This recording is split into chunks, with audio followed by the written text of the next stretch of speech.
Sa gitna ng karagatang sakop ng Exclusive Economic Zone ng Pilipinas, nagpang-abot ang Chinese Coast Guard at miyembro ng Philippine Navy na nakadistino sa BRP Sierra Madre. Sa video, kita na nasa malaking motorboat ang panig ng China. Lulan nito ang 8 Chinese Coast Guard habang nasa isang rubber boat ang mga taga-Philippine Navy. Ginitgit ng Chinese Coast Guard ang rubber boat ng mga Pilipino hanggang sa magkahatawan na ng mga baton at sagwan. Dahil sa engkwentro, nagtamo ng sugat sa ulo ang miyembro ng Philippine Navy. Sa pahayag ng Armed Forces of the Philippines, sinabi nilang ang agresyon ng China ay tahasang pagsasantabi sa kaligtasan at buhay ng mga tao at patuloy nagpapataas ng tensyon sa West Philippine Sea. Dapat daw na igalang at sundin ng China ang umiiral na international law.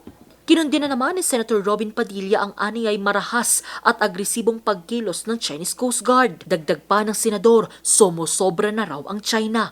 Mariin ding kinundina ng Malacanang ang muling pagharas ng China sa Pilipinas. Hindi tayo pasisiil. Hindi po din ninanais ng Pangulo ang ganitong mga klaseng insidente na siyang nagbibigay ng polisiya na dapat tayo ay tumugon sa mga gitong klaseng mga insidente through a diplomatic manner. Tiniyak naman ng DFA na ang pananakit sa mga Pilipino sa sarili nitong lupain ay may kaukulang diplomatic actions habang patuloy na isinusulong ng kagawaran ang kaligtasan at maayos na kalagayan ng mga sundalo sa BRP Sierra Madre. Angel Arquero para sa Nation on the Move.